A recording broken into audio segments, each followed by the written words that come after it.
I know there is no shortage of intellectuals present in this assembly. They will intellectualize about peace. I will not. I know that there are enough intellectuals here. They will philosophize about peace. And I know that there are clergy here, they'll moralize about peace. But I choose to be very practical when I talk about peace. And one need only understand the continent of Africa and her state to appreciate the significance of peace. Many of you will agree with me that Africa continues to punch below her weight in the political arena, in the economic arena, and in the area of social cohesion because of war and conflict. Many African countries on the eve of attaining independence made a solemn promise to their people that they would enjoy peace and that on the crest of peace, economic development would be realized. But no sooner had we attained independence than many African countries started plunging into chaos. And you only have to look at the continent of Africa to know how we have suffered as a result of conflict. Many African countries, some of which you know, continue to be troubled today because of the conflict that afflicted them in their early years. Angolans will tell you that they could have been better but for the over 10 years of war. Mozambique will tell you the same thing. My good friend in Rwanda will tell you, and many others in different parts of Africa. Today, as we sit here, many African countries are not at ease because of conflict. We see conflict of different dimensions in many African countries. South Sudan, the youngest nation on earth, is at war as we speak. And the number of refugees that are being generated through that conflict and running to Uganda, to Kenya, to Ethiopia, and the impact on the economy is something that historians will have a lot to say about in years to come. Today, the Democratic Republic of Congo, the richest resource country on earth, is one of the poorest nations on earth because of insecurity. The Central African Republic with the forgotten war is a country that is not at ease. So ladies and gentlemen, when we stand here today, we are talking about a subject that remains ever topical in this part of the world. It is not lost on me that we as a country, Kenya, have over the years been spared the full flavor of war. But we have had our own difficulties over the years. Many Kenyans will remember in the year 1992, when we had what different commentators have named differently. Some have christened them tribal clashes, others land clashes, but whatever name that we chose to give to them, the fact is that lives were lost. In 1997, we had similar experiences, but the country was almost lost in the year 2007, 2008. Because after we had gone into an election, Kenyans took the view that the elections had not been conducted properly, and that if they had been conducted properly, the result did not reflect the will of the people, and communities rose against communities, and we lost over 1,000 Kenyans and lost uncountable property. It is only during that period that Kenyans realized that peace could be lost very easily, and all the gains that we had accumulated over time could be lost very easily. It is something that we must therefore discuss today, because in 3 months' time, once again, we are faced with an election. In different parts of the world, elections are recognized as the opportunity of the populace to make a decision on who their governors will be. Unfortunately, in many African countries, elections are life and death issues, and many African countries face existential threats whenever there is an election.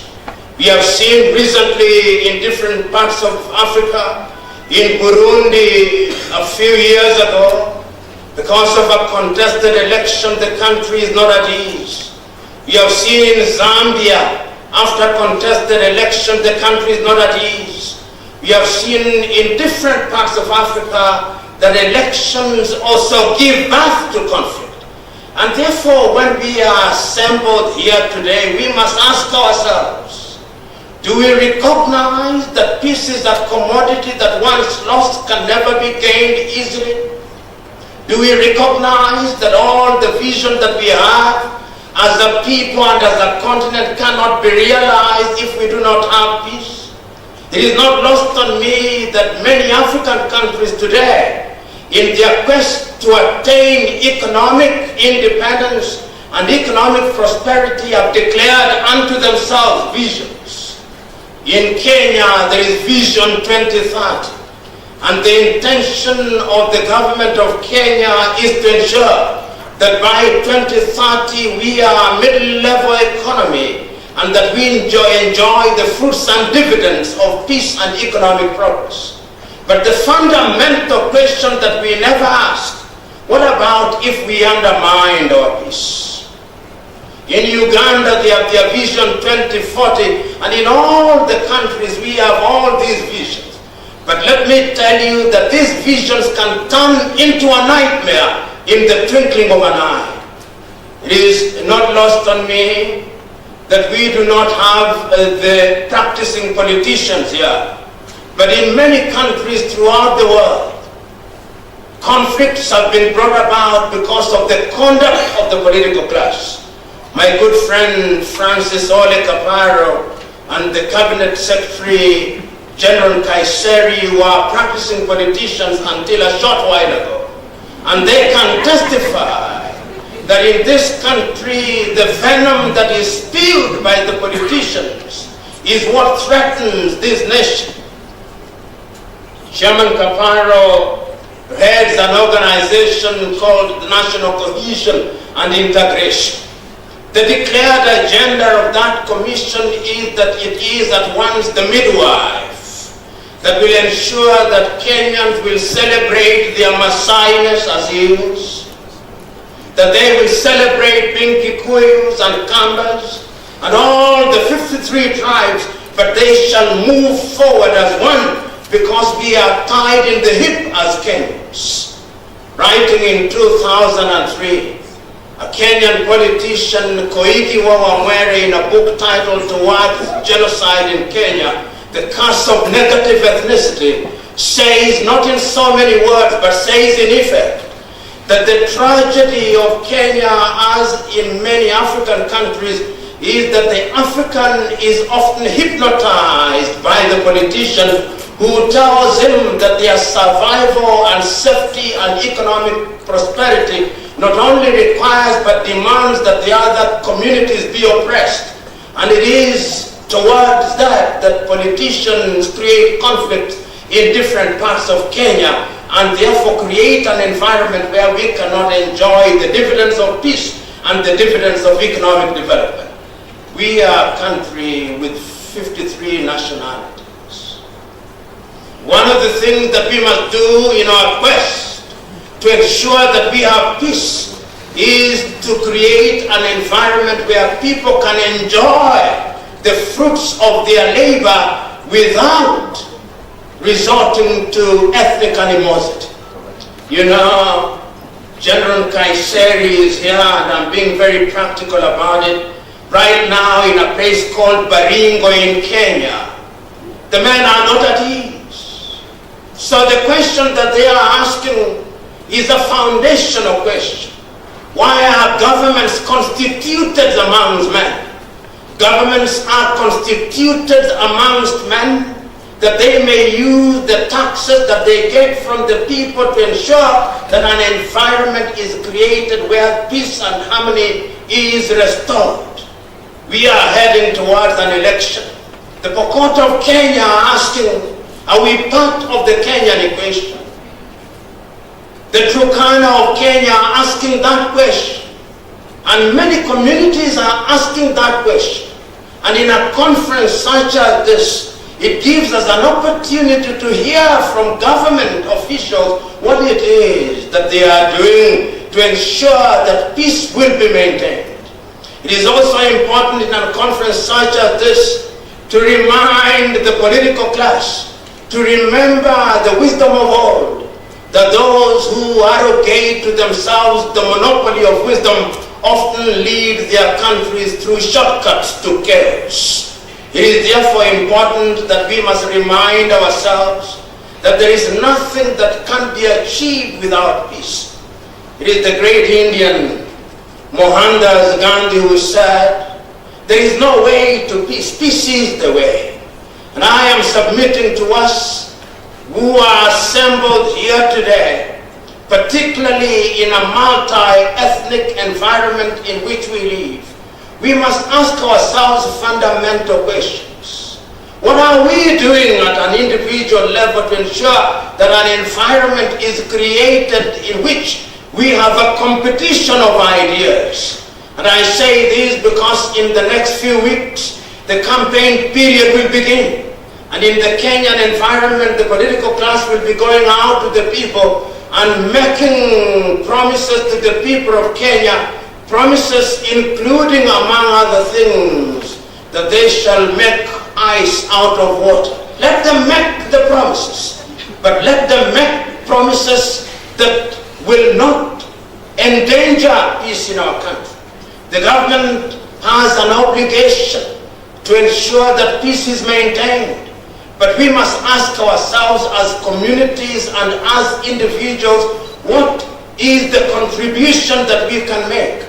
Today, we have media of diverse kinds.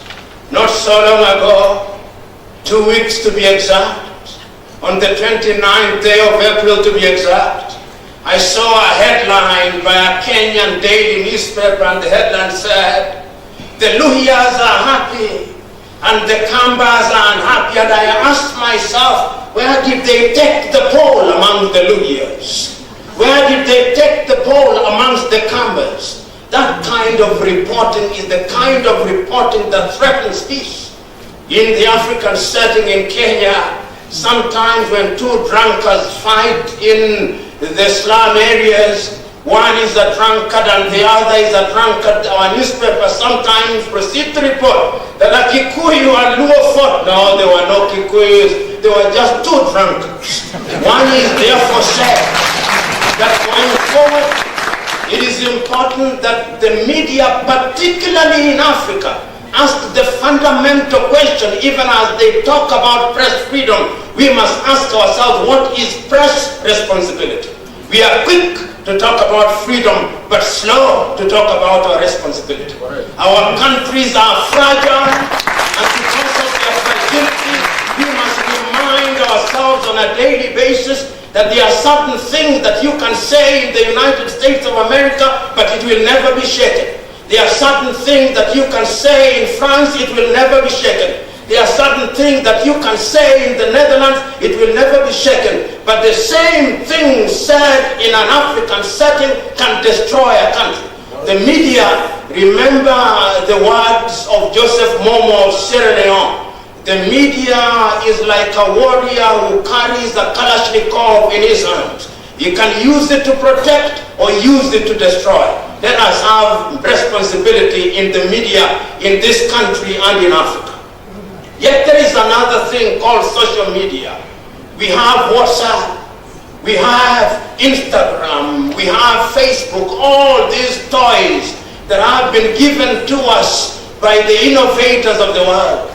Today, in the media, they can kill you times without number. They can hide behind anonymity and say things about communities. They can hide behind anonymity and spew venom because they can never be found.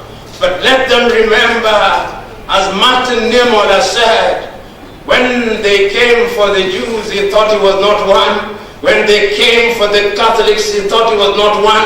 When they come for you, you will recognize that when peace is lost, you will have no time to tweet.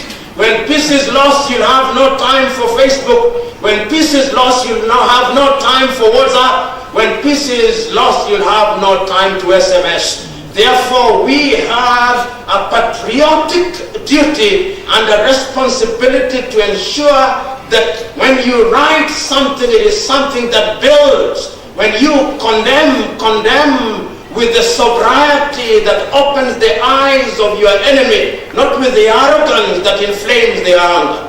One can go on and on, but what is the wisdom of preaching to the converted? One can go on and on, but what wisdom is there in talking about peace, which we all enjoy? What is the wisdom of going on and on? When we know that when a country is lost to war, it takes generations to recover it. And if you have any doubt, fellow Kenyans and fellow citizens of the world, ask the Yemenis. If you have any doubt about the impact of war, ask the Somalis. If you have any doubt, ask the South Sudanese.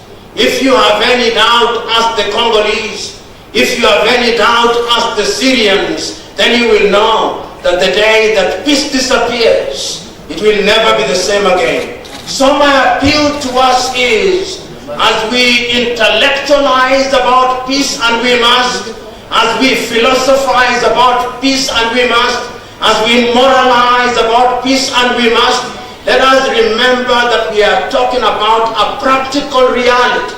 And in this country, as we face the election on the 8th day of August, the year 2017, let the politicians know that this country deserves peace. This country deserves men and women who love her. And when you love her, you must do what is in our best interest. Use your words carefully and sparingly, and speak only that which ought to be spoken. Let peace break out. God bless.